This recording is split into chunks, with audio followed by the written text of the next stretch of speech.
During one of the Iraq wars, I've lost count, Iraq, Afghanistan, ISIS, the Islamic State, Hamas, I thought, has this changed us? Are we imperialist? Then I thought, what about Vietnam? Maybe that's what changed us, if we've changed. Then I thought, human nature does not change, but the nature of a nation can. Then I thought, this war is different. And then, no, it isn't. We're fighting Hitler, if he won. The Nazis are everywhere, mostly Muslims, I should say Islamists, but so many collaborators.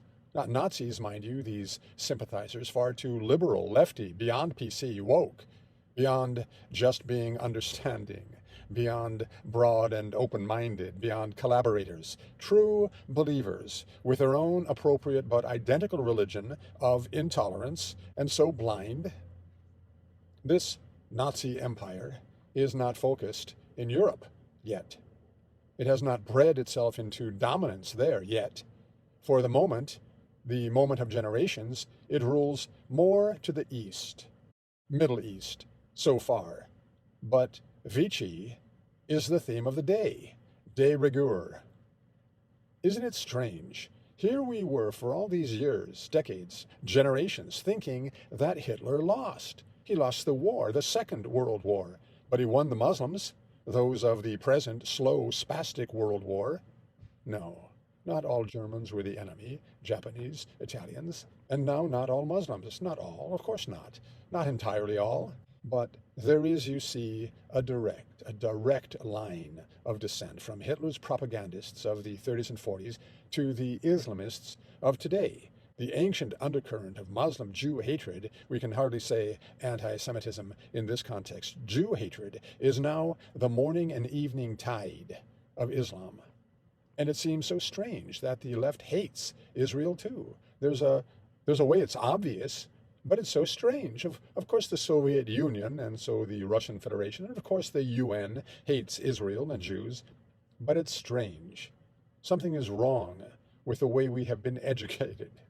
Well, what else is Nazism, if not Jew hatred, as the soul of a society? Was it some system of economics? Hitler, the subtle economist? Nothing unique in the socialism of National Socialism. Are we to suppose that the Nazi glorification of the Aryans is any different than the Soviet glorification of the Slavs, or of the glorification of La Raza, or the bizarro world of BLM? National racism is as old as nations. It's clans and tribes. Militaristic expansionism, please. No, it's Jew hatred, like it's the purpose of history. But Hitlerism has not won quite yet. The Persians have not yet built their nuke, their Muslim bomb. A congressional report says Iran could produce enough highly enriched uranium for one nuclear weapon within 1 or 2 weeks. The link is in the description. Basically, less than a month, and they can achieve the mutual Aryan-Iranian goal of an Israel-free map. They don't care about the land or the Palestinians. It's the hate. They want the Mediterranean to have a new, slightly radioactive gulf on its eastern coast. It will be an exotic fishing spot in years to come. Many new species of amphibians will appear, no doubt. A good thing. Hitler was a nature lover, right? He would be pleased. Ayatollahs and imams and mullahs will become sunbathers, moon-worshipping sunbathers. My point is not that the Islamofascists are Islamic fascists. My point is that in the next generation, when the native European population has been substantively replaced by a more southerly complected race, Hitler's highest aim will have been achieved. No, not racially. I said his highest aim, Jew hatred. As we know, from where he put his resources, even in his most desperate final months and hours. Kill, kill, kill Jews. And when that changing of the guard is come to pass, when the torch has been passed from north to south, from Hyperborea, from Thula to Dilmun, ancient mythical homelands, the effect would be the same if Hitler won. Rachel, weeping for her children. The Austrians voted Hitler in. The French government handed power over to Marshal Pétain, the French quisling, who instantly ceded all real power to the Nazis, and so on. The First World War destroyed the manhood of Europe.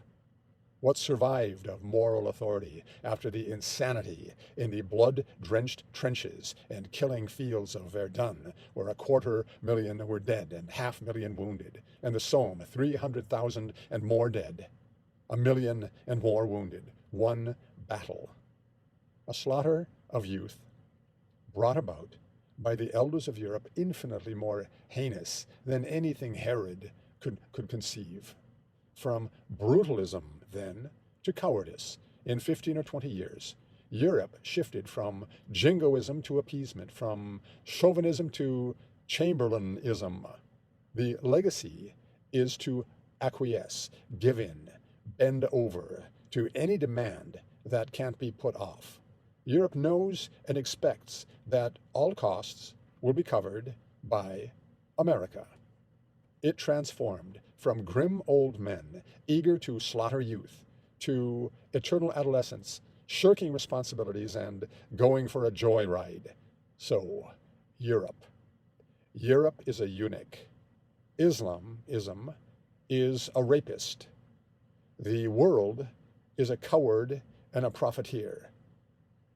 Where is manliness? Here it is. America. America. Standing still, we must say still standing.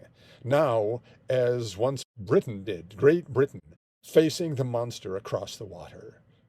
Standing. Hello, old enemy. Do you remember me?